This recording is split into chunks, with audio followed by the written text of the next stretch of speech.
And I'm afraid if we just leave them with you, you'll take them home and they'll get filed somewhere. We think it's important, so let's take a minute to read over the discussion. A caller's job is twofold, entertainment and education. He has to make a judgment at each dance he calls and decide for that night whether he is to be more of an entertainer or an educator. You don't approach calling at a festival or a big anniversary dance with the same attitude that you approach your weekly club dances. If you want to be booked back into those big festivals and guest spots, you better be more of an entertainer than an educator on those nights. Now, that's not to say that you're not an entertainer at your own club dances. It's to say, you guys know when you call a festival, you go in with the wham-bam left alamans and lots of funsies and happy little stuff. You don't get as deep into the choreography. Bob and I think, probably take the same feeling with our clubs at home. We feel like we're more of an educator than an entertainer. Well, maybe only slightly more, but I feel it's my duty to educate my club dancers more than going out to a one-night guest spot or a festival or something like that. When I get to a festival, the role of educator almost goes to the side, and I become more of an entertainer. So that's what we're talking about.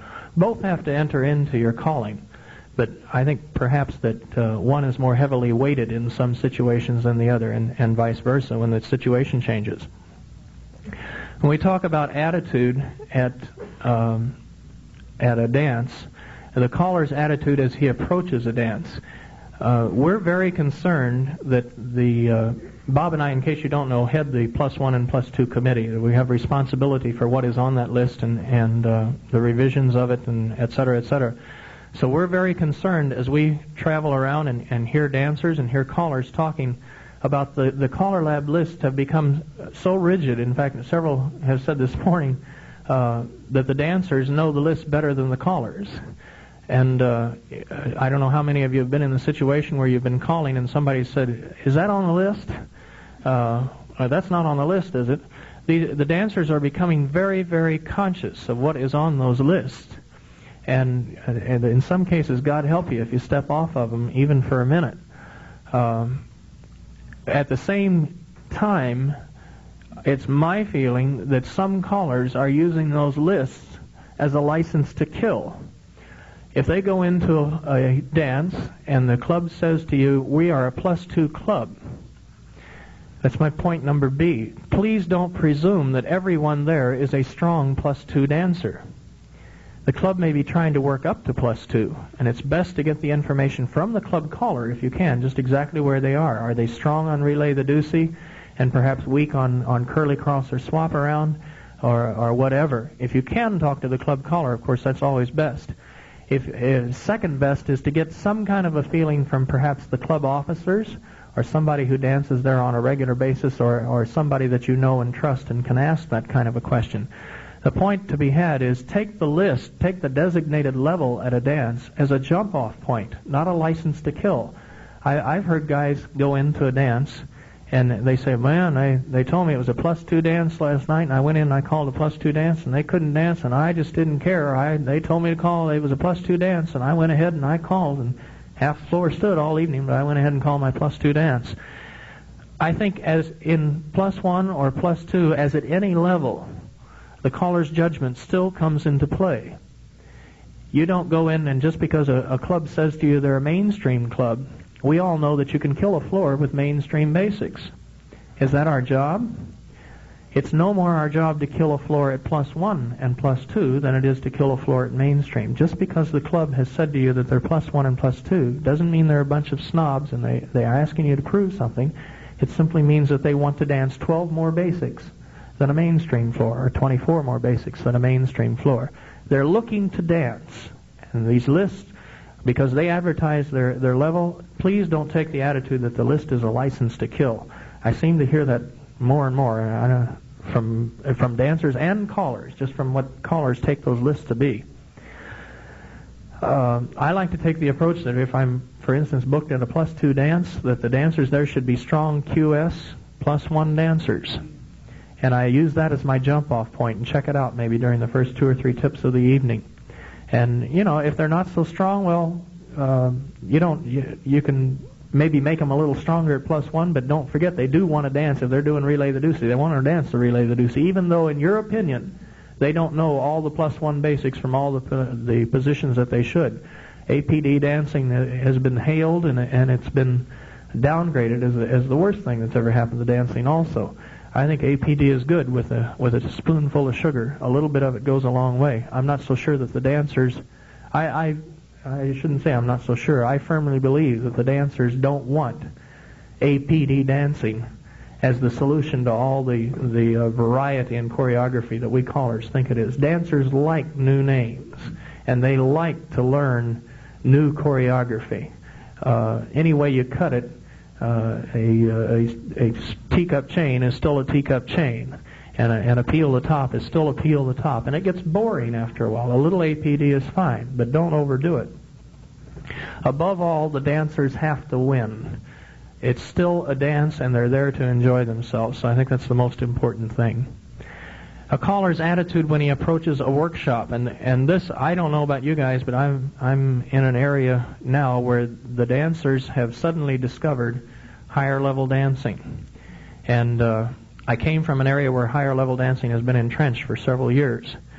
And I'm finding the same thing in my new area that I found 5 or 6 years ago in the area that I just moved out of. The dancers are in a hurry. They want to get to the top of that list for some reason just as fast as they can. And some callers are in a hurry to get the group there, I think because they want to be calling to a +1 or +2 group for either their own edification, their own entertainment, or their own to acquire more knowledge themselves. So perhaps they force the group to go faster than they're really ready for. Perhaps a few hot shots in the group are talking to you and saying, why can't we push a little harder and let the weak dancers go by the wayside? Well, you know, there's always a weak dancer. You take any group and you eliminate this weak dancer, and now somebody else is the weakest dancer. So you eliminate him, and then the next weakest dancer, and who you left with? Pretty soon you're left with only the hot shots who were doing all the pushing in the first case.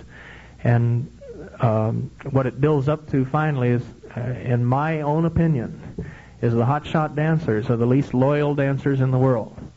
They take your well of knowledge, your well of choreography as a caller. They drain you dry, and then they go on to somebody else. And they drain his well dry, and then they go on to somebody else. So if you find yourself in a position, or if you're getting into a position where you're catering to the hot shot, the best dancers, you're going to lose them eventually, sooner or long, because sooner or later they're going to know you inside and out, and they're going to be looking for somebody else. Be careful not to just cater to those people. Page 2, the attitude of the dancers. 3 questions that go together. Has +1, and I hear this more and more, has +1 become a stepping stone to +2? We're really afraid in our committee that it has, and we're going to talk about this in our committee meeting tomorrow. We're seeing more and more dancers who just do not stop at +1, and I think it's because +1 is so easy to attain. If you look at that +1 list, almost everything on there is a variation of a mainstream basic. And those which are not variations are rather easy calls, or they're not, at least not difficult. So 12 calls that anybody can learn if they're a mainstream dancer. And that was the idea when the list was first conceived. What we didn't anticipate is that because it is so easy to become a +1 dancer, it seems now that +1 has become simply a stepping stone into +2. We see it more and more. I don't know how many of you travel. Bob and I both travel widely. We get exposed to a great variety of dancers, and it seems that more and more of the clubs that host traveling callers are at least +1 and headed very quickly to +2. They are at the same time crying and asking why their clubs are falling off. Within the last year, I've heard so many clubs that have existed for 20 years on traveling callers, no club caller. And they say, we don't know what's happening. Our membership is dropping off. Our local dancers are not coming out anymore and supporting our club.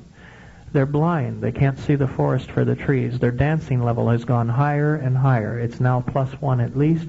Most often, I think anyway, it's become +2 or it's well on its way. And the people that are coming in from the bottom just can't get in. They just can't hack it. So I'm finding that clubs that existed for 20 years as a traveling callers club and hosted a lot of traveling callers are either folding or their membership is going down, and they're asking themselves why, and they just can't see the forest for the trees. Has +2 then become the goal of clubs in general, or are we headed in that direction? And I'm really scared that we are. I really am. I welcome discussion from you. If you have something to say, as I said, please step up to the mic and feel free. In other words, are people rushing through this activity at 90 miles an hour? Now let me give you a very good case. I live in California now, and I just got asked to do a workshop, and I'm going to put my head on the chopping block right here. And if anybody wants to take a whack at me, I'll explain why I did what I did. But I just got asked by a club. Their class is graduating in April, and they want to start a workshop in May. The people are going to dance for the month of April. They're going to go to a couple of major festivals that we have in Southern California, and they're going to a weekend which is geared to newer dancers, or at least they're invited to go to that weekend. And starting the second week in May, continuing through Labor Day, I'm asked to do a workshop of QS, +1, and +2. In 4 months, those people will go from graduation to +2 dancers, supposedly. Is that the way to do it? If I don't do it, they're going to hire somebody else. They told me. And I'm caught between the rock and the hard place. How many of you are exposed to that kind of situation? And what I'm asking, let me ask even more. How many of you now graduate a bunch of dancers, and the first thing that they have to do is learn the CALLERLAB experimentals before they can join the club? How many of you are in that situation? How many of you are in the situation where the clubs are saying to you, can't you bring up their level by September so they can dance with us in the fall? This is somewhere down the line. I guess I skipped over, but are the clubs now saying, bring the dancers up to us rather than us come down and get them? It used to be every March and April the club level dropped, and we went down and got the new graduates. And over a year's period of time, we came back up to +1 or whatever it was. Now the club is standing at +1 in March, or +2. How many of your dancers in your clubs are saying, isn't there any way we can get those people to dance +2 or +1 so that they can come into the club? Do we have to keep dropping our level? I don't know about you, but man, the clubs are saying it to me. And it's easy to get caught in that trap.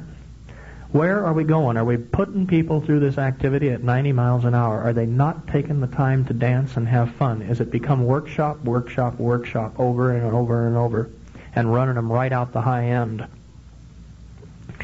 Next point, there it is right there. Newer dancers don't seem to pay their dues to the activity as they did in the past. They don't hang in there and they go to the festivals and the bus rides together like they used to. They're too busy going to workshops to go to bus rides.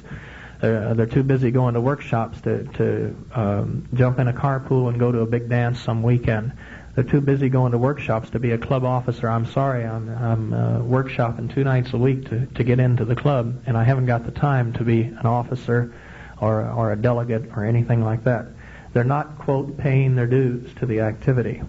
And come time to get new people into the activity next year, when you're relying on these new graduates to bring their friends into the activity, are they saying now, well, I'm sorry, they bring somebody, yeah, the first night or two. But then you find that they're too busy going to a +1 workshop on Monday night to angel the class on Tuesday night. I mean, I don't know about you, but it's tough to get angels, I feel like, and it's getting tougher because they're just too busy going to workshops themselves. We got a question from Bruce. Jerry, one thing, I'm from the Hamilton, Ontario area, and we have a very good setup in our area where we have a graduate level dance all summer, every Tuesday night, and a different caller comes in. He doesn't teach anything new, and therefore our dancers can be away for a month in the summertime and come back and still go out and dance and know they know what's being called. And this way our mortality rate of losing dancers has been probably the best it's ever been, and very, very successful. It might be something for some of you people to think of. There's a program similar to that in New Jersey that I know about. The association there, the Dancers Association and the Callers Association, runs a similar program all during the summer. They encourage the new graduates to go out and they hire local callers to come in to call dances that are geared to new graduates. And with the thought of keeping the dancers, so many of the clubs in Jersey fold in the summertime because of the heat and the halls and the business. And so it's an effort to keep the new graduates dancing during the summer and not lose them that way. Unfortunately, in that same area, those new graduates wind up in a +1 workshop during the summer, or at least by September. I'm not picking on New Jersey. Please, New Jersey's been very good to me. All I'm saying to you is that it seems to me everywhere I go, the clubs are saying the same thing. Get them graduated and get them into a +1 workshop so they can dance at our level, not us dance at their level. That's what I'm hearing, and that's what I'm seeing happen. Maybe I'm wrong. Maybe I'm being the pessimist. If I am, please tell me differently. Is there, the point E is the thing that it comes down to. Is there a change in attitude among dancers and callers, perhaps? Do they now worry about their own dancing and calling proficiency level rather than the health and welfare of the square dance activity itself? A caller's judgment. As I said before, when you're teaching something, beware of listening to the hot shots. Right now, linear cycle is going to be the new CALLERLAB move, and in our area, linear cycle has been done for several months. I pointed it out this morning to one group, and I couldn't believe it. There were people who had not seen linear cycle. I guess I learned to live with it. In our area, it was introduced in August last year, and we've been doing it ever since. And I made some comment about, isn't there a quicker way between the time that something is introduced as a brand new movement, if it's really hot, to get it onto the CALLERLAB experimental thing? And I won't get into that discussion, but I was amazed to find out that there are people existing who have never seen linear cycle. I guess I travel in the circuit where it was being done so much. But I could fall into that trap very easily myself. I go to a dance now, and I'm going to teach linear cycle in our area. I swear 90% of the dancers have done it. And I said Friday night, linear cycle has been just selected as the CALLERLAB movement, and it's going to be around for 3 months, and we're going to do some linear cycle. And everybody went, oh, God, again? You know, we've been doing that for months. And I thought, well, maybe so. And I jokingly used Jack Lazarus' technique, which I think is the best in the world. I said, if you've never seen a linear cycle, would you please go? And there were some people who did. And thank God I asked. I could have presumed from all the groans and moans in the hall that everybody had seen a linear cycle. So be aware that many times there are people in the hall, perhaps, who are not dancing what the majority are dancing. Do what you know is best. You got to hold back sometime, and you got to let those hot shots go by the wayside maybe sometimes. This came up in a discussion we were talking about. The next point under caller's judgment, point B. Again, I'm in an area where dancers have been exposed to a lot of advanced level calls, and I think this holds true at any level. It's not only advanced, but it's at +1 and +2. And Bob will bear me that we've been talking about this. We see callers who say we're going to do a +1 or +2 workshop. And what they do is teach a dancer, for instance, a spin chain the gears.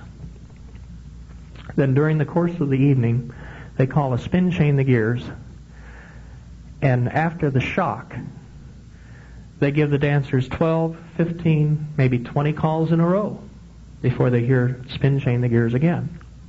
Now that's fine during the initial learning stages. If you're teaching dancers spin chain the gears, you do not, in our opinion, stack calls on them.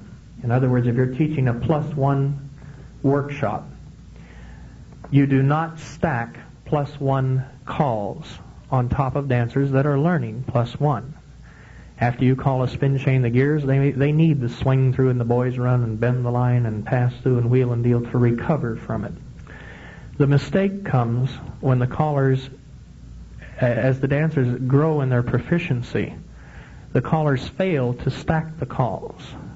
And a dancer who is dancing to Bob, who does not stack the calls, comes to Jerry Schatzer, who does stack the calls, and he said, why can we dance +1 to Bob Fisk and not to Jerry Schatzer? Eventually, guys, if you're doing a workshop at any level, whether it's mainstream or +1 or +2, the dancers must learn to stack the calls. You can't give them one basic and then a lot of swear-throughs to recover from it. They've got to learn to stack those calls. You have to avoid both extremes. One extreme being give them a lot of buffer calls, and the other extreme being stacking the calls too early before they're actually ready for it. This has to be worked up to.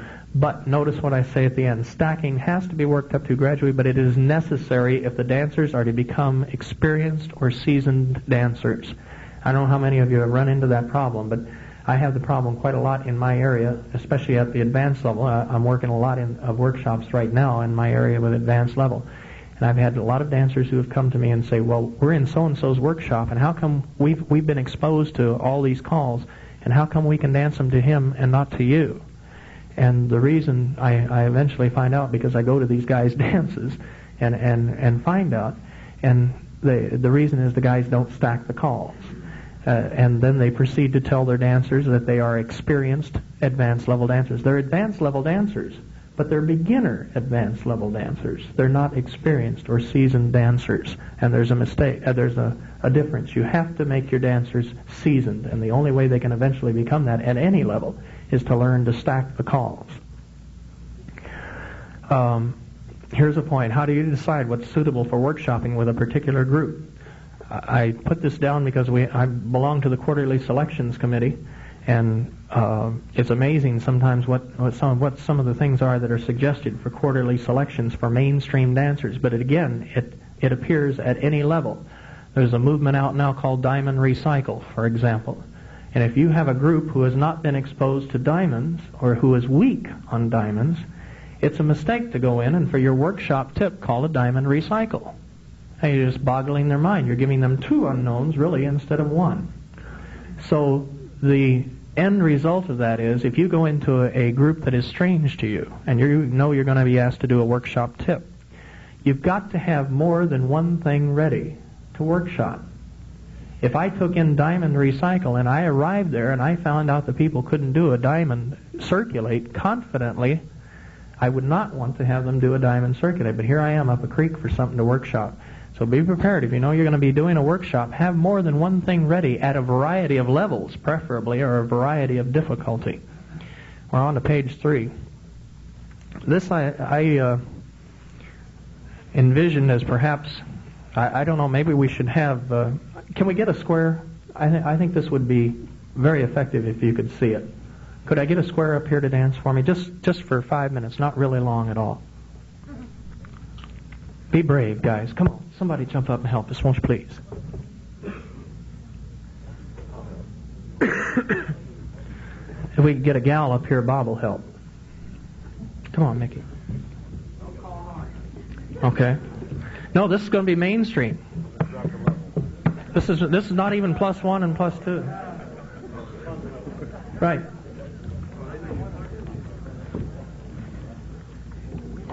Gotcha, Bob. Okay, what I'm illustrating here is danceability. Now, I didn't invent any of these. These are things that I have. He's one. You're one. No, you just decided the other way around. All right, Bob's one.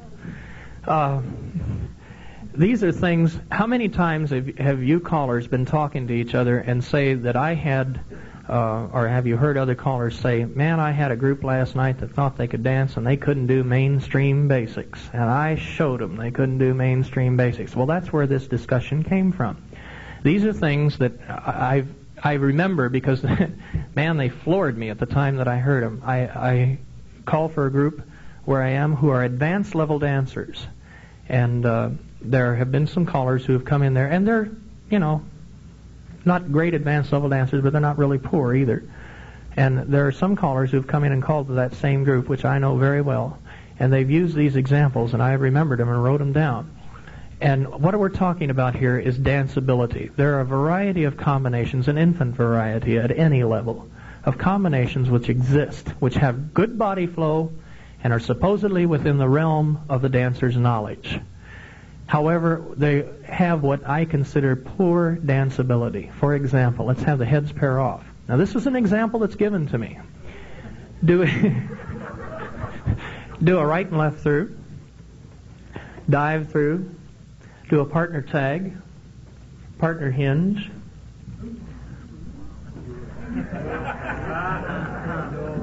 wrong.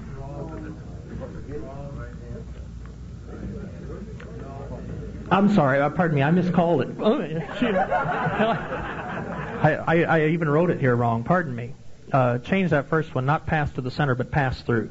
Okay, if you got a pencil on you, that very first one, pass to the center, should be pass through. Square your sets, guys. Heads pair off, do a right and left through. Pass through, do a partner tag. Everybody. Partner hinge, and fan the top. That's exactly what happened on the floor. Only now, I wasn't calling. I wasn't calling at dance tempo. And you see what happened. Imagine if I had been calling at dance tempo. What would have happened? And this caller came and said, man, them advanced level hot shots, they can't do their mainstream basics. Everybody pass through, wheel and deal, and spread. Here's another one. Pass through, half tag, and fan the top. There's nothing wrong with it. All I'm saying to you is you're going to catch dancers off guard. All right, now, depending on the experience of your floor, okay? I personally think that these people did it, all right? But I personally think if you threw that at a average, there's nothing in there actually above mainstream. God help you if you throw that at a mainstream floor. You'll never get them to do it. But if you threw that even at what I feel would be an average mainstream +1 floor, I don't think you'd get them to do it. That's my opinion. You may disagree with me. Pass through, bend the line, pass through, wheel and deal. And this is just a pet peeve of mine. Have the center 4 star through and pass the ocean. We're going to be CALLERLAB people. Do a right and left through. Right, there's nothing wrong with that, but the area that I came from in New England, we dance hands down, and I have a pet peeve about having people do a pass the ocean, which ends in a hands down wave in New England. They've got forearm grips now and do a right and left through. I mean, there's no trick about the call. Wouldn't it be better to say slide through and a right and left through? If you know you're in an area which dances hands down, and where these people don't, of course, but if you're in an area where they dance hands down, and you know that when they pass the ocean, you're going to wind up with a forearm grip, and you want them to do a right and left through, I consider that bad choreography. Same thing with a square through or anything that winds up pulling by. If you're going to do anything other than an arm swing, ocean weight type movement, why don't you just say slide through and do the right and left through or the square through? Let's do double pass through, quarter right, and Ferris wheel.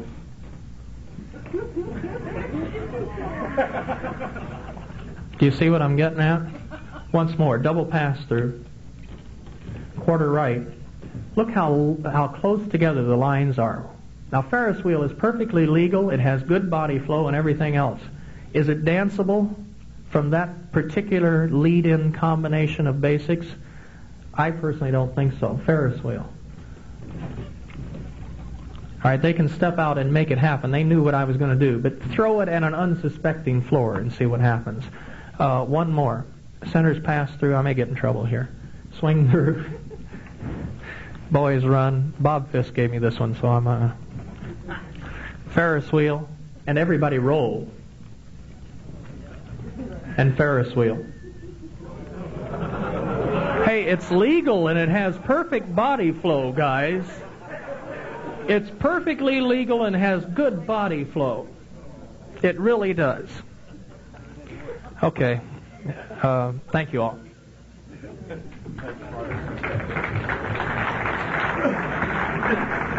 You might say that. The reason I gave you that was because they were supposed to all be bad things. They were supposed to all be good.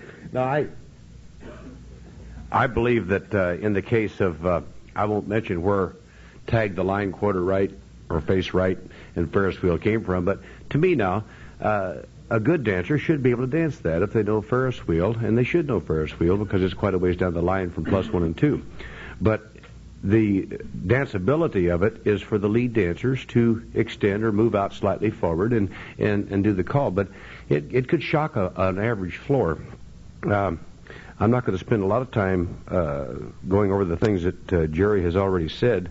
I think that, of course, my situation is different than yours because I don't work for clubs, but I do teach beginners, and I take my dancers up through the +1 and 2 workshops, and then we have A1 and A2. But we have found in the Valley and Mesa, Arizona, it seems like as soon as they get out of a class, they have learned to dance the mainstream 69, and then the workshop, if time is there, we will teach them the quarterly selection calls. And by this time, it's beginning to be toward the end of our season, and they're already saying next year, now what level will we be able to come back and dance next year? What group will we fit into next year? I would like to say, well, you'll be mainstream dancers next year, and we'll have a real good time. We'll learn all these mainstream calls very well. We'll get into the quarterly selections. We'll get very comfortable. And then the following year, if you feel like you would want to move on up into a +1 workshop, we'll have it available for you. If I did that, I'd be calling to a very empty hall, because the people also want to move. It's not only the clubs making the people want to move. The people want to move because the list is there. They all have it. They see it. They want to move up. I think lists are the greatest thing that's happened to us in one respect, and maybe in another respect, it's not so good. I don't know. I feel like the lists are the only way we'll ever have standardization, but I feel like it also is creating a situation where people are continually wanting to climb and never enjoy the level that they just learned. So I don't know. I'm going to move on into the creative choreography thing. As far as creative choreography is concerned, I probably do very little of that at my +1 and 2 level because of the fact that we're not required to do all position dancing at +1 and 2. And I feel like that when we start into creative choreography, which I thoroughly love, I think it's, you can amaze yourself as much as the dancers, if you got good people out there. And I just love to do it. But I'm very careful at my place when I do it, because now I am getting into all position. And you can really bomb them badly. And so I just feel like that you must be very careful when you go into creative choreography. I think a caller that's first of all, I think if you're going to create spontaneous, naturally you have to be a pretty good sight caller, and I think then the part judgment comes into play. Can I directionally call these people through this and still make it danceable? And that's very important. But you will find times, and I've got into situations where I just assumed that my +1 and 2 dancers could pass the ocean.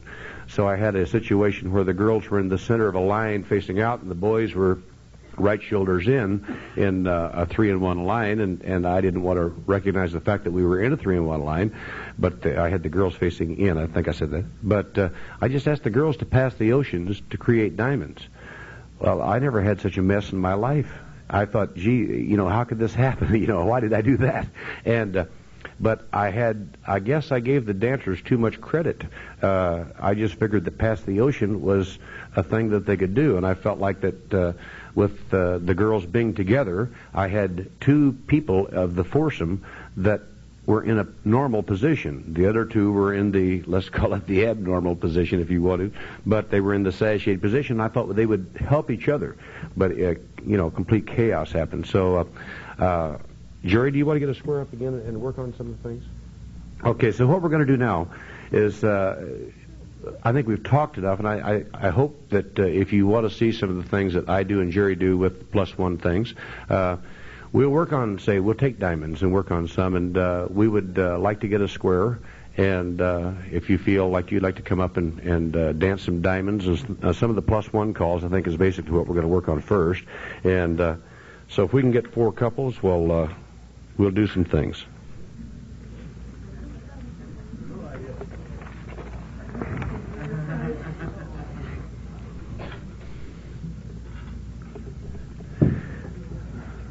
We got that guy again that thinks he's number 1. You are 3.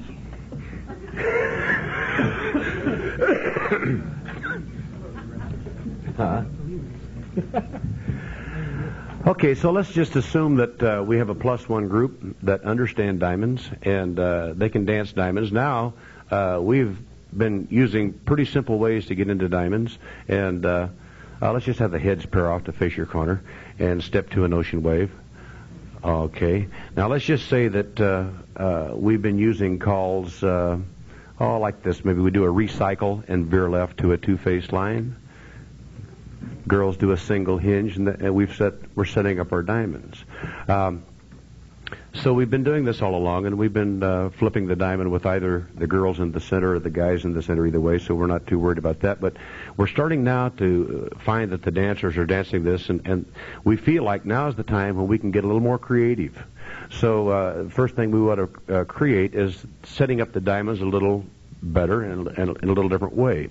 So let's do a diamond circulate for me, gang, and then flip your diamond. Okay, let's have the girls do a walk and dodge. Okay, and the girls make a U-turn back. And this was the situation that I mentioned a while ago. We had this situation, and I had the girls pass the ocean. Now, we've talked about it, so I'm sure they won't have any trouble. Girls pass the ocean, and we have our diamonds back. So there was a way that we could set up diamonds again. Girls swing through. Center girls run around the in girl. 4 girls do a half tag, and then your two-faced lines. Couples circulate. Okay, bend your lines. We might have something like this that we want to use if we hadn't already. Pass through. And we're still being very careful with them, even though they're already very knowledgeable on +2 calls. Boys run around this girl. Okay. Extend the tag, and the girls face right. So we have our diamonds back again. Do a diamond circulate. Flip your diamond. And the boys run around this girl. Okay. Now we'll say that you're in good hands, son. Okay. He can dance. He was just kidding a while ago. The center forward now, we would say that follow your neighbor is no problem for this group. They're dancing +2 and they have been dancing for quite a while, so we can also get into our diamonds by having the center of this two-faced line do a follow your neighbor and spread. However, we might have first wanted to set it up differently, but I don't know. I feel like working with the dancers, trying to teach them this is not wrong to do it this way. We could have set it up so that there would be 2 boys going in and 2 girls doing the normal part of a follow your neighbor, and maybe made it a little easier call and gotten out a little easier. But comment? Yeah, you want to comment on this? As long as Bob is here, just one comment that I'd like to make. If you're going to use this sort of thing, and I use it also, I started out different, and I'd like to show you as long as you're here. A lot of guys, I think probably with your +2 groups, you are perhaps have not taught them follow your neighbor with the girls going into the middle. And obviously here you have 4 girls working. It may be a more difficult position for some of your dancers. One way of introducing what Bob is about to do is to do it this way. Everybody do a half tag. Now scoot back. We're talking about +2 dancers now. Take a peek and trade the wave, everybody. All right, now the first time I tried this, it bombed. So one of the things that I think callers need to do is find a magic word that will make the dancers dance for you. Those of you that were here this morning with Jack, he was saying the same thing. Finding the magic word, you do it once and it bombs, and you say, why did it bomb? Look for a word that will make it not bomb. And I found a word. I say, ends, you are not involved. Center 4, follow your neighbor and spread. Now the ends do a U-turn back. Check your diamonds. Okay, it's one way of introducing, and you haven't had anything hard as far as the follow your neighbor business. Presumably they know follow your neighbor with the boys coming in. That's the most frequent way. Later on you want to get into the all-position follow your neighbor business to get into the diamonds. This, in my mind, should have preceded it. Okay? Mm-hmm. That's very good, Jerry. Okay, now, we will say that we have our diamond situation like Jerry has set it up, so go ahead and flip your diamond. All right, do a walk and dodge. And let's say that we want to do a little different diamond thing. So everybody do a partner trade and pass the ocean. do a swing through. Let's have the girls circulate once and a half while the boys hinge. The wave of 6 swing through. Okay, so now we have a diamond in the center. So at this point, we could work that diamond. We could do something with that diamond. It's a little different. It's not the 2 parallel diamonds, so or the wave diamonds. Okay, let's have the girls do a diamond circulate. Okay, and it's obvious that the girls are going to go, the guys are going to stand still. Okay, girls, carefully flip your diamond, boys hinge. Okay, I would a lot of times at a +2 dance use this. The boy and girl facing, pass through. Okay. Center 4. Do a U-turn back. Wheel and deal. Pass through while the others trade. Pass to the center. Center swing through. Boys run. Half tag. We could get out here, element left. Come back, promenade. Okay. So, again, now, we're still talking about a normal diamond. We haven't gone into any diamonds where the left shoulders are to the center. There's many ways. There's so much you can do with just the diamonds. And I'm going to let Jerry take it from here. You want to take some diamonds and do some point diamonds? Facing diamonds, rather? One thing that I thought of while I was here, I don't want to lose it. One way of setting up diamonds that it perhaps is a little bit different, and it's one of these things that's, earlier in Lazarus' session we were talking about things that were done several years ago that are like brand spanking new now because dancers and callers haven't used them for so long. Here's one of them. Have the heads pair off and everybody do a star through. Do a right and left through. Turn a quarter more than usual. And the ladies cast off 3/4. And you got a diamond. Or it could have just as easily been the ladies hinge. You could use the same thing with a turn and left through from facing lines. If you have half sashayed, turn and left through. Turn a quarter more than usual. Now, the old call was right and left through and a quarter more. If you tried to do that today, a lot of dancers would stumble on the quarter more term because quarter more today, is kind of fuzzy with a lot of dancers. So I did it that way. I did the old call for a long, long time, and I had dancers stumbling. I say, why are they stumbling? Look for the magic word again. And the magic word came to be courtesy turn a quarter more than usual. Ladies touch, and the ladies cast off 3/4. I put in the ladies touch because I got a couple of weak floors sometime, and they didn't wind up in a 2-face line. So I left them no doubt. Courtesy turn and a quarter more than usual. Ladies touch, and the ladies cast off 3/4, and you got a diamond. Let me have you do a diamond circulate and flip the diamond, and let me have you recycle and veer left and bend the line.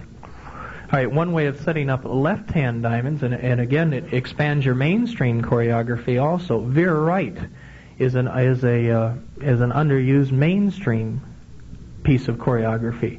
It's very effective for setting up 2-face lines that go the other way, and that is variety in mainstream. Not really, but it can be continued on into diamonds. Everybody pass through, do a partner trade, reverse flutter wheel, sweep a quarter to the right, and veer to the right.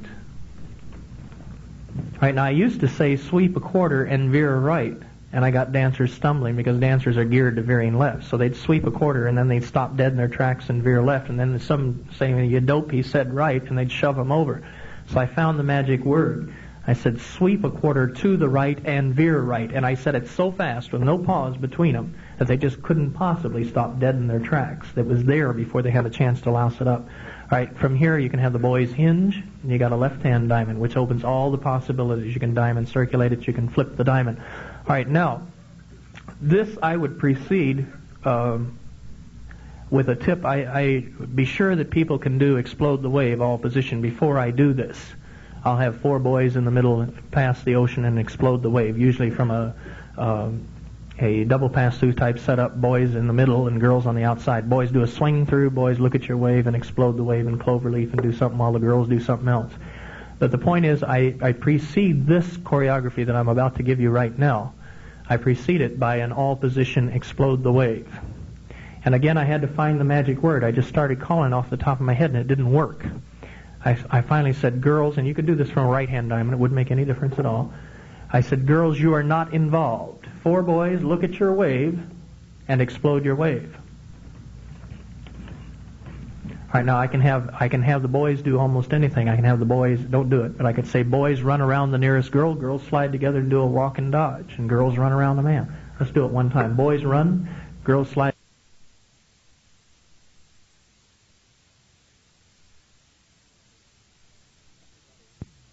Everybody pass through. The ladies fold. Star through. And let me have the ladies in the middle hinge. Here's another possible get out. Girls, I say, depending on the experience of the group, boys, you are not involved. 4 girls, explode the wave. Cast off 3/4. Step in between the boys and push him out to a cast off. If the group is particularly inexperienced, then they can't go wrong. You'll find that cast off will be difficult for some dancers. Now girls down the middle, past the ocean. And we're back in diamonds again, no problem.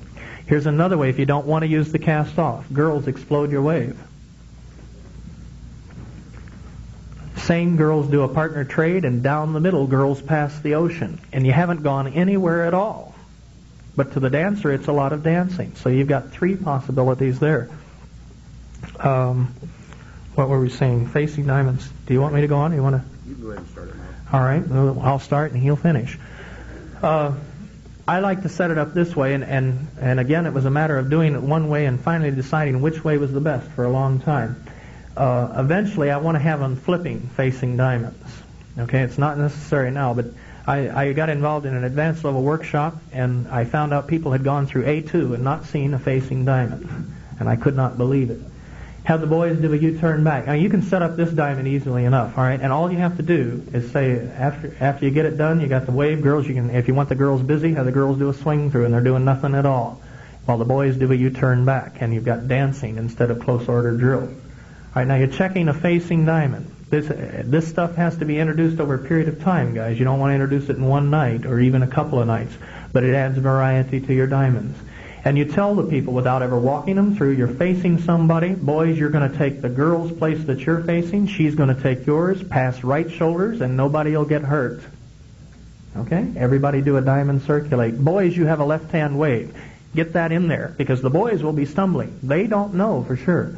You want to have done right-hand diamonds and left-hand diamonds first before you go into facing diamonds. So they're totally familiar with walking both ways around the diamond. Okay?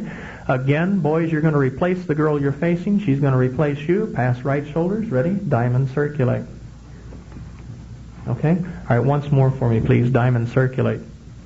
When you want to get into the flips, let me tell you why I set it up this way in particular, and you may disagree with me. The girls are most familiar with flipping a right-hand diamond. Okay? In other words, I don't care whether it's this setup or the boys where the girls are, and everybody reversed, and essentially the boys in a right-hand diamond and girls in a left-hand wave. My point is, I want the flippers to be flipping to the right, because that's what they're most familiar with. Okay? In fact, it would probably be better if it were this way. Have everybody do a U-turn back. Right now, do a diamond circulate. Only because this is going to give me the two-face line going the other way. I want the flippers to be flipping to the right. That's the most familiar flip the diamond. All right, so I'm going to say, boys, you flip over. Girls, you're going to walk out to where he is. Boys, you're flipping out of her way. It's not a right shoulder pass. Okay, you perhaps have to walk this. It's not a right shoulder pass. The boys are flipping in. They're not circulating. All right, everybody flip the diamond. Look for a two-face line. I say it before they complete it, because I don't want any stumbling. I say flip the diamond, look for a two-face line right away before they've done it. Okay? One way of getting into your facing diamonds, just a U-turn back. We'll do it. That's all. Anything you want to add?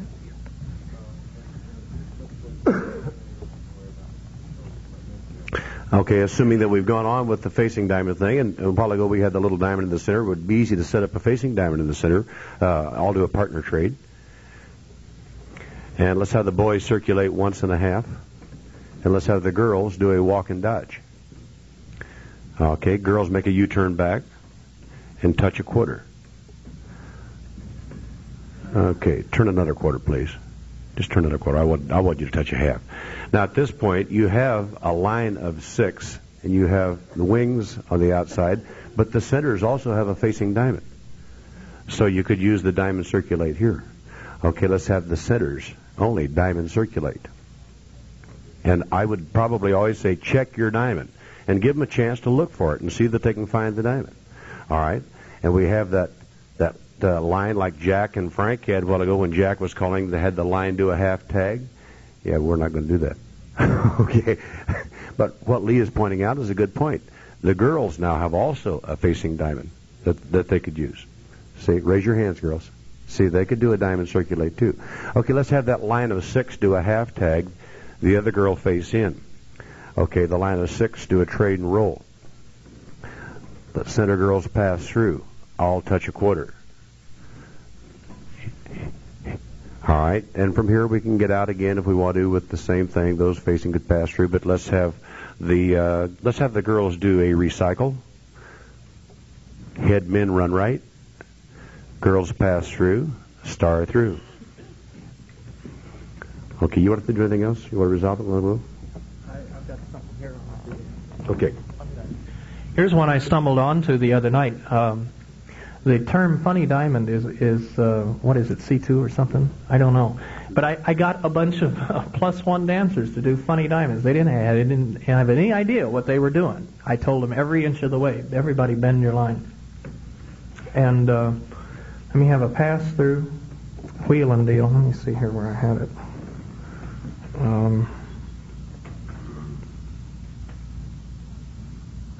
Can't remember how I did it now.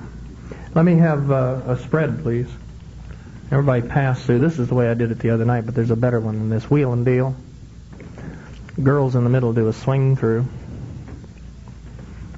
All right, now I'm going to ask you to do a ping-pong circulate. Go ahead. And girls, you roll to face each other when you're done. Boys, do a swing through. All right, now can you see on your own side of the square you have diamonds, and 2 people in each diamond are facing? Only the facing people do a diamond circulate. Now, they need to know facing diamonds before you do that, okay? All right, and you can resolve it any way you want. I can have the center people wheel and deal and the others just quarter in. Go ahead. And we're back in a double pass through, no problem. Okay, but it's one way of getting people to dance funny diamonds, which is a C2 move, but it's a variation on diamonds that you can get them to say without ever saying funny diamonds at all. I had a better one than that. Let me have the centers pass through, everybody slide through, and do a right and left through and go Dixie style. Here's the way I introduced it first. Boys in the middle do a walk and dodge, and the boys run. Ladies hinge. All right, now can you see on each side of the square you have a diamond, and 2 people in each diamond are facing? Only the facing people do a diamond circulate. Go ahead. And I'm back in that same sort of situation. I can have the center 4 do a half tag. From there, the center 4 do a walk and dodge. And separate around 1. I'm calling off the top of my head. Center 4 walk and dodge. And there are other possibilities if you sit down and think about it, but my point is made with the facing diamonds. It's a way of getting people to do a variation on diamond that they probably have not seen. Okay? Why don't you square your sets back to home one time, unless you've got something to add to that? Yes. Okay, we got a comment. Guys, if you had something to add, please, that's what the microphones are. Tell them. All right, there's a very good idea. I didn't see it. Thank you. I just discovered this the other night. You've done it before. Did you try it? Was not stopping at 1? Before you guys leave. Yes. Okay, so the thing you could very easily get into this thing that Jerry's talking about, and even though it is a C2 thing, you don't have to tell people what it is. It's just creative choreography as far as they're concerned, and you'd be better off and much smarter if you didn't tell them what it was. And but let's just have the heads lead right and veer left, and the girls do a walk and dodge. Okay, and the girls run around the guys, and the boys do a single hinge. Okay, we're back to that funny diamond, but we're not going to call it a funny diamond. And like Jerry said, you can get dancers to do this if they understand the facing diamonds, but they must understand the diamond with the left shoulder in first, and you got to build the whole thing up. Those facing do a diamond circulate, and just the girls do a diamond circulate. Okay, so now we're back out to we have a wave in the middle, and now we can resolve this very quickly by doing something with the wave. The waves swing through, others face in. We can extend the tag, centers trade, do a single hinge, boys run, couples do a half a circulate, bend the lines, and they're square. So, did you get that? Did you write that down? Lee is seeing something here. I wish you'd come tell us, Lee. Yeah, really. Tell us what you were seeing. Go ahead and do it. The easiest way to set that up, some unusual things in terms of the diamond. Have the heads pair off, okay? Yeah. And do a swing through. Let the boys run to the right.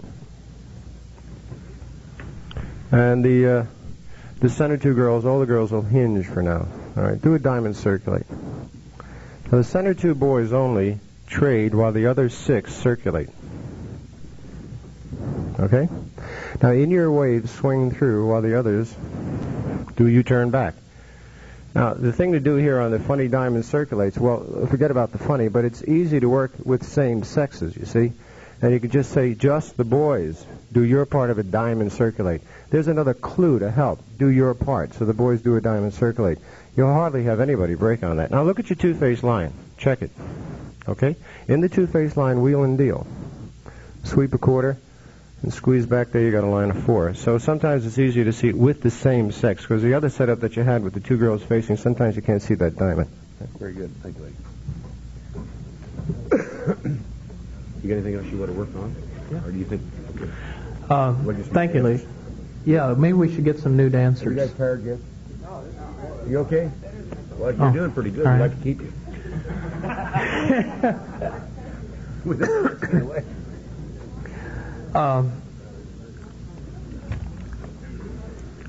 I'm going to maybe skip over because we're going to run short of time, I'm afraid. One of the things that callers seem to be afraid of is left-hand variations. And again, these things, the whole idea, I can remember the initial discussion on including trade the wave in +1, was to lead into left-hand variations of known basics. Now, unfortunately, and Bob and I agree on this, unfortunately, when we talk about all-position dancing, the first thing that pops into callers' mind, it seems, are left-hand movements. Bob and I don't see all-position dancing that way. We see all-position dancing this way. Not necessarily just roll everybody away and tell them to relay the deucey, or stick them in a Dixie-style wave and tell them to relay the deucey. That is one phase of all-position dancing. But another phase that I think is often neglected is this kind of thing, where you take basics from normal positions, only you isolate the centers of a two-face line or the centers of a diamond or something like that, and use those kind of variations. If you have comments, please come up to the mic. We welcome them. This is supposed to be kind of a brainstorming session, we had hoped anyway. I can, yes. All right. A gentleman would like to see point-to-point diamonds. This is a thing that is really touchy with dancers. Have the heads pair off. Good luck, guys. Slide through. Now, how do you set them up? You can set them up a number of ways, but the easiest way is just like you set up any other diamond. You know, you have a box 1-4, and you swing through, and the boys run, and the ladies hinge, and you got a diamond. You can use the same setup to set up a point-to-point diamond. Now, maybe some of you don't know what a point-to-point diamond is. Maybe we should start with that and explain the difference. Everybody passed the ocean, and the ladies trade, and the ladies run. Boys hinge. We call this, the standard kind of a diamond, a center-to-center diamond, because the centers, namely the boys, and each diamond are close together. They have the wave down through the middle, and the centers of one diamond are close to the centers of the other diamond. Okay? Let me have everybody flip the diamond. And ladies run, please, and bend the line. All right, now everybody step to a wave. This looks as if you had lines of 4 facing, and we've done a swing through. All right? Boys run, and the ladies hinge. All right, now we're in what we call point-to-point diamonds, because the 2 points of one diamond, Lee and Clark, are close to, Lee is the point of one diamond, is close to the other point. Clark is in the other diamond, so we call them point-to-point diamonds. Now these can be frightening to dancers. They have never seen a point-to-point diamond. And I'd say before you did this variation, I shouldn't have done it that way. I should have had the boys on the points of the point-to-point diamond. I'm going to ask you guys to do a diamond circulate so I can go on with my explanation. I would have set it up this way the first time. Notice the boys are holding hands, the girls now are points. All right, now, if you want them to flip the diamond for your get-out, you're going to have to help them. You set them up with the most familiar way to flip a diamond first. And let's face it, the most familiar way is to have the ladies flip. And you got to tell them, hey gang, this is why we've been telling you all this time that the points don't touch hands in a diamond, because you need to know who the flippers are going to be. And I'll even go so far, depending on the experience of the floor, say, flippers, who are you? And I want to see them raise their hand. Girls, raise your hands. You're the flippers. You get ready to flip. Boys, you're moving out where she is. Ready? Flip the diamond, and we end in a tidal wave. All right, now that is not the easiest thing in the world. The way you want to set it up, if you want to set up that particular situation, which is, I think, the way I should have started, we've stepped into a wave, have the ladies run, and the boys hinge. I got a point-to-point diamond. If your dancers don't know anything about a point-to-point diamond, you get in it, you tell them about it, and you get out of it right away.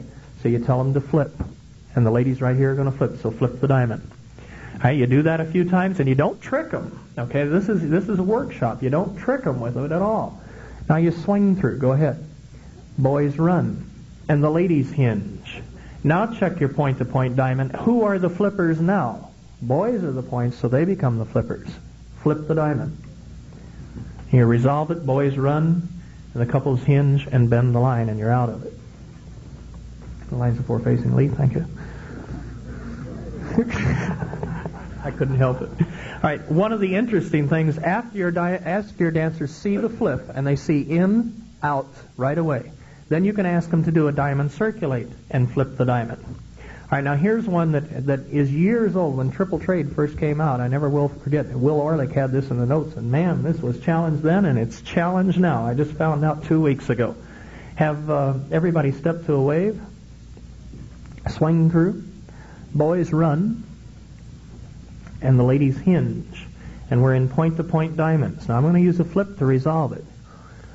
Before I do, though, let's do a diamond circulate. All right, where are the center six? Center six, do a triple trade. Okay, it's legal. We're crowded here, but that will dance on a floor, okay? Do a diamond circulate. Amazing, isn't it? It's not mine. I wish I could take credit for it. It's Will Orlick's, to my knowledge. It was in his note service years ago. You sent it to him. Center six, where are you? Center six, do a triple trade. Everybody, check your diamond. Who are the flippers? Okay, you got to remind your dancers because they will forget they are in point-to-point diamonds. Who are the flippers? Boys ready? Flip the diamond. Okay? And we're back in the situation where boys run. That is one thing that you can do with diamonds that I think is really neat. When you get them to do point-to-point diamonds, you can add the triple trade to it. Anything to add? All right, let me go on here a little bit then. Have the boys run and bend the line. You want a new square? All right. We were talking about left-hand variations, and I used this Saturday night with a group of so-so +2 dancers. They knew the +2 calls from standard positions, and I frankly was exploring because I wanted to introduce this material. And if you do left-handed stuff a little bit at a time, with an obvious lead-in, familiar basics for lead-in, I think it becomes very effective. And I said something like this: do a right and left through, dive through, square through 3/4. And I say this: get your left hand ready, and they'll ever one stick out a left hand, do a left swing through, into a left hand hinge. Check your box of 4 and do a split circulate. Okay? I could have said check your box of 4 and do a walk and dodge, which is still the possibility. Again, I don't do all this at one time. You must realize that we're rushing here. In your own box of 4, once more, split circulate, please. All right, now had I not said the first split circulate, and if I had only said do a left swing through to a left hand hinge, I've already given them the split circulate. My next possibility was right and left through, dive through, square through 3/4, left hand ready, left swing through, left hinge, do a walk and dodge. Everybody, yeah, please, walk and dodge. All right? You can get out of it. The boys can trade down the line. It's something we don't do anymore at all. And it's very effective for a change of pace. Let me have everybody hinge. Boys trade. And from here, everybody trade the wave. All right, now we're back in the original type of thing where I've had them do a dive through, square through, three-quarters, come out to a left swing through. They've done that. Right, everybody do a left-hand hinge, taking it one step further. And I really, baby, this is all in the handout. It's right here. I say straight ahead, it'll be a lefty, boys. Scoot back. Girls, flip to your left. Okay, that's going to happen. That's going to happen. But I didn't give her a chance. While the boys were doing the scoot back, I got it. Girls, flip to your left. And I said it loud, and I said it with emphasis, with command. I say it again. Scoot back. It's a lefty, girls. Boys, flip to your left. That's going to happen. I want that to happen because that happens on a real floor, and that's what we're talking about. I don't give them a chance to louse it up. I've made the mistakes, and I've found the magic words. I've got a foolproof routine that works now. At least it works for me. And I know that I know what's going to happen. I know where they're going to louse it up. Taking it one step further, and again, this is way down the line. When you get into introducing neighbors, you use the same technique for neighbors. Dive through, square through, three. Get your left hand ready. Left swing through. Left hand hinge. Boys, when you come to the middle, it's going to be a lefty. Girls, you're going over to the left. Everybody, follow your neighbor and spread. Boys with the left three-quarters. Girls loop left. Boys spread. Girls get in there. Okay, and you'll get 99% of the floor, I guarantee you. It's a good method I have found for introducing left-hand type setups. Oh, yeah. You want to do some load the boat stuff? You want to do your load the boat?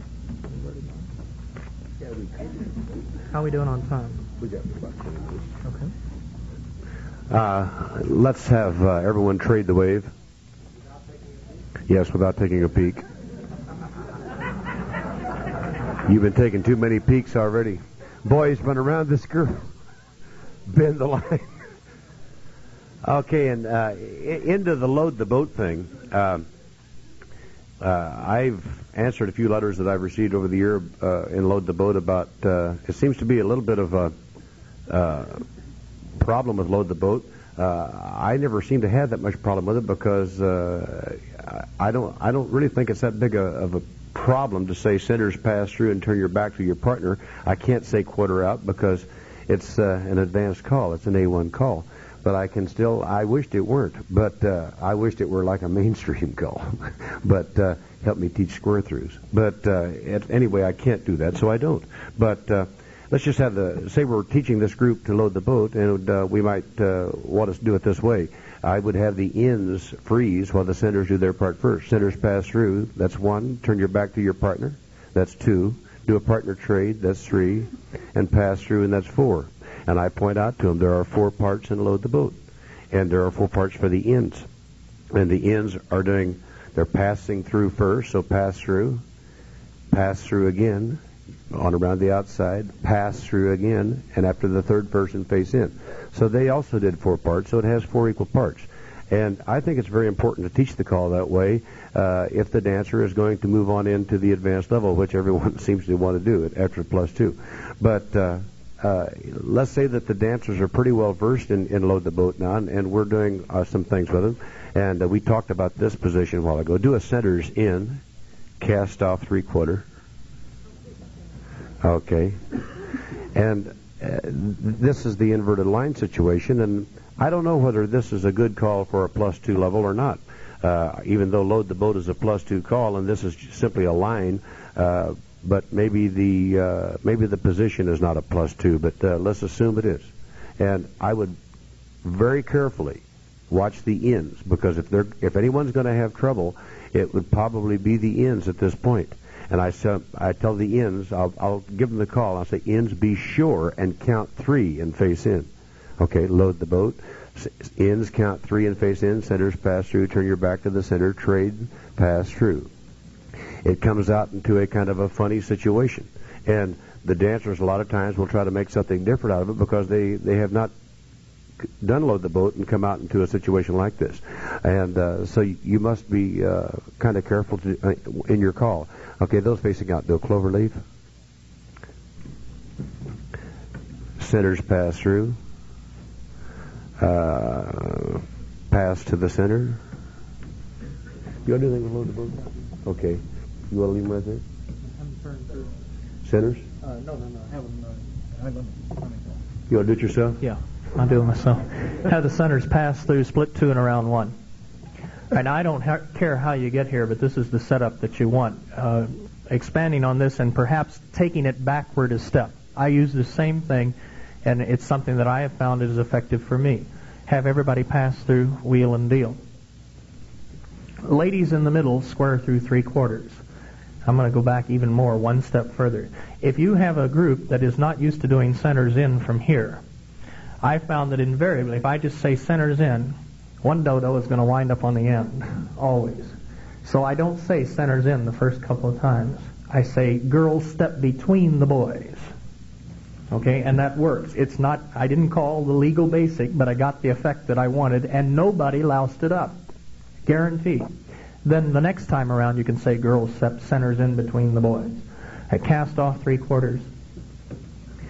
All right, the effect that I was looking for was to have that situation where I had the same sexes in the middle. I like to work this way when I'm working unusual choreography. I like to have the same sexes working together because if you take sex out of it, it becomes less confusing for some reason. All right, now before I have them load the boat, I have them do this. Boys on the end, I'm going to ask you to load the boat. How many do you pass, boys? And they'll all say 3. And you say, okay, boys, go ahead and load the boat. Girls, go ahead, boys. Girls square through 3/4. And hopefully you meet somebody. Okay, and they'll all meet somebody. All right, now you know, or you should know, that when you load the boat from normal lines of 4 facing, that the centers, in effect, either have to partner tag or square through 4 to meet somebody. Okay? From an inverted line, they only have to square through 3. If you sit down with your checkers, you'll find that out. That's what the name of the game is all about. So I introduce it that way. And I might say, I don't know, something here. Have a swing. Do something for me. Do a right and left through. Everybody do a right and left through. Veer left. And a couple circulate to a Ferris wheel. And spread. All right, now before I ever had them do the full load the boat, I'd have something like, I'd have it set up like this with the same sexes in the middle doing it. Remember the discussion this morning about whenever you got a setup like this, at least 2 people are in the correct position. And if necessary, they can strong-arm the other people into getting where they should be. So I'll say very carefully now, load the boat. Okay? Go, girls. All right, and I found I have gotten more success that way. All right, now I'm ready for phase 2. Girls step in between the boys, cast off 3/4. All right, now I've already done the part where I've had the boys load the boat and the girls do something besides load the boat, but always coming out to meet the boys. The girls could step in and swing through, and the boys did a load the boat. You'd be ready for a ping-pong circulate or something, or they could simply square through 3/4 and meet the boys. Now I'm ready, in my opinion, for the full routine of load the boat, because the girls have had their practice from a normal line. They could not possibly go wrong. Boys have had their practice from this inverted line. They know what's going on. This, to me, is the culmination. Everybody load the boat. And now they're going to wind up in that unusual setup, but chances are you won't lose any people that way. Okay? I've got one more here on load the boat somewhere, and it's down here. Where have I got? Girls separate around 1. And everybody pass through, tag the line right, and Ferris wheel. And I want the outside people. I would take time to set this up some way. I had it set up differently here on the sheet on Load the Boat. It's set up a little differently. Have the ends face each other, please. And this is on your sheet under Load the Boat. Now I say load the boat. This is tough. This is tough. Okay, we're in a T-bone formation, but you don't need to tell the dancers that. They know load the boat. I've been very careful to set the center people up in what they would normally be, in the position they would normally be if they were loading the boat from regular lines. Okay, notice that they are half sashayed. If you do a load the boat from a normal line of 4, the center 4 are half sashayed, so they're pass through and quarter out and partner trade and everything is real nice. I've been careful because they are in such an unusual setup not to trick the centers. If I had had the centers in a normal setup, there was a chance when they did their pass through and quarter out that they'd louse it up. But here, it feels like a regular load the boat for centers. So I know they're not going to go wrong. And I know the ends are not going to go wrong because all they're doing is a regular load the boat. So everybody load the boat. But to the dancers, they say, wow, you know, we're not meeting anybody. And I usually tell them, you're not going to meet anybody. Okay? Or say something so that two will be facing out and you'll be facing nothing when you get done. I don't give them any chance to louse it up. Where are we going here from here? Why don't y'all square your sets for a minute? Oh, I did this the other night. Lee, you can take this one home with you. Have the heads pair off. Everybody slide through. And then, let's see, all right, I had it set up. Everybody do a curly cue. All right, in your own box of 4, split circulate once and a half. All right? Now we're winding up with point-to-point diamonds, but I'm not going to use that. I'm going to use a peel the top. And I had to stop and say to the guys, I said, guys, if I asked you to peel off and move up a quarter like a peel the top, you know where you'd go, wouldn't you? And they all thought about it, and then they said yes. And I said, girls, all you're doing is your fan. Okay, ready? Everybody peel the top, boys. Peel left and move up, boys. Girls fan 3/4.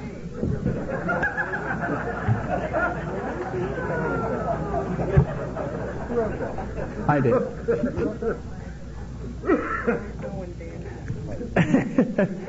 It's something that I used, and the floor did it. They really did. They really did. My understanding, when I peel the top, the leaves peel off, and then everybody does the fan the top. I didn't see that we had leaves in there. Well, I told them, I directed them. I said, boys, you peel off and move up a quarter like peel the top. Okay? That's just directional calling. But if you just said peel the top, that wouldn't be legit. I'll take your word for it. On the load the boat, 4 parts for everybody, right? Right. Then it's 3.5 right into a quarter tank. Okay, here's a suggestion. Yeah. Mention something about, I don't know, maybe you want to mention, maybe I should mention it, about the pass in on the, that's what a lot of people. Go ahead. You want me to mention it? Yes, correct. The problem I see with load the boat, maybe it isn't really a problem, but I know that some callers are teaching load the boat with the center's part being a pass out, and which is one call. So now all of a sudden the centers have 3 parts and the ends have 4. So it's if you teach the call, it really should be a pass through, turn your back on your partner or quarter out, which whoever you're calling for, partner trade and pass through. So you got definitely 4 parts. Now what Lee just told us to try was fractionalize some of the parts, and so if you, we'll just see what happens. I won't tell you what's going to happen, but we know, but I'll show you. Okay, let's have the heads pair off and slide through. Now I'm going to ask the centers to do 3.5 of their parts. I'm going to have the ends go ahead and complete their full load the boat. Okay, load the boat. Centers go 3.5. There's 1, 2, 3. The half is a wave. So it's a nice quarter tag position. So it's a way to utilize load the boat to set up a quarter tag. You could ping pong, circulate, whatever you want to do from there. Okay. So now there's one other thing I think we should mention. Extend the tag. Let's have everybody just step forward and face in. Okay, now the ends part of a load the boat is considered to be pass-throughs. So I stand corrected if you feel like you have to, but my assumption is that the minute the ends pass someone, they immediately stop, and that would be their part. In other words, it's not a circulate where you're circulating around the outside of the set. So be very careful if you do fractional parts for, say, the ends. Like if we asked the ends to go 1.5, they would stop and meet right hands. And if we asked them to go 2, they would stop back to back. They wouldn't continue on to face in. Okay, let me show you. Okay, let's just say that we had the ends. We call it load the boat. And let's just freeze the centers. And let's have the ends just do half of your load the boat. So they pass through. They move on to the next and pass through. Then they stop. And we're now in a T-bone type situation that Jerry mentioned a while ago. Yeah, Jerry just found something. He said, "Have the center swing, then you got funny diamonds again." But Now let's have the centers just do two parts. So the pass through and turn your back to your partner. Your line's facing out. Okay. Do a wheel and spread. Alrighty. Pass through. Girls fold. Start. You got anything you want to do with it? Well, we can finish it off by talking, I guess. Hey, listen, let's have a nice hand for our dancers. They were excellent. Thank you, guys. Appreciate it. I'll, John? One thing on the teaching technique on most of those touching on with the pass out that a lot of fellows have gone through. One of the things that concerns me, a lot of the dancers we run into and traveling around weekend festivals and so on, you walk in and you put the dancers in the standard line where you used to see the 1B, 2B line. You'll say loaded, and watch a bunch of center dancers who are stars doing the California twirl. Because that's how they're taught it in the beginning. They taught them the stars through California twirl and go from there. Now, whatever you do, the dancers don't put same sexes in the middle because it's all over. They can't do it. And that's, a lot of callers tell me, well, I'm going to use that as a crutch in the beginning. Yeah. But they never lose it. And that's where they run into trouble when students start changing this position. That's another, teaching. That's true. That's why I feel that the thing should be taught correctly from mainstream all the way up, because who knows how far you're going to go. It might come back to haunt you later. But the only thing I'd like to say, the theme of the convention is attitude and judgment. And, of course, maybe if some of these things were called some plus two dances, the judgment wouldn't have been too good. I really think creative choreography is APD dancing, and I think that you must be very careful when you start getting into all-position dancing. What might be easy for you to see might not be easy for the dancer to do. So I think you have to build up to it, and we were pressed for time per se today, so we moved into things rapidly. The stuff that we did with diamonds, I don't know, you might be able to spend 3 months on with a workshop, but and that meant once a week. But you have to take it one step at a time. And then, but I feel like there's a need to show this because maybe if we did more of this, the dancer wouldn't be so eager to jump right out of the +2 group or the mainstream group into +1 or out of +2 into A1. I think we're losing dancers to the next level much too fast. And they're not really that good at the level they just learned or just were taught. They need to get some mileage there. But I think that attitude is, of course, the attitude of whether you want to be an entertainer. I guess I'm guilty as anyone of that. Sometimes I feel like I've had the feeling that the dance is advertised +2. I will call a +2 dance. I know that probably maybe some of them are going to have trouble with swap around, but it's on that list, and I feel like they should know it. If the caller taught it to them, they would know it. But, am I entertaining? Which do I want to be, an educator or an entertainer? I want to be an educator in Mesa, the people that I teach. I want to be, when I leave there, an entertainer. But I also don't want to go call a dance and they say, we can really dance +2. Come on, call us a +2 dance. Well, I probably already know the stuff they can't do. I might try it and they can't do it, so I drop it. I go ahead and finish the evening with the things they can do. They leave that dance saying, yeah, we can really dance +2. He didn't clobber us at all. And so now, is that right? So you got two coins, two sides to the coin. And but I still think that if you want to be asked back, you will do it. You will be an entertainer and not an educator. I think the education is for the club caller like myself in my part, and John for his clubs, and Jerry for his workshops in California. It's been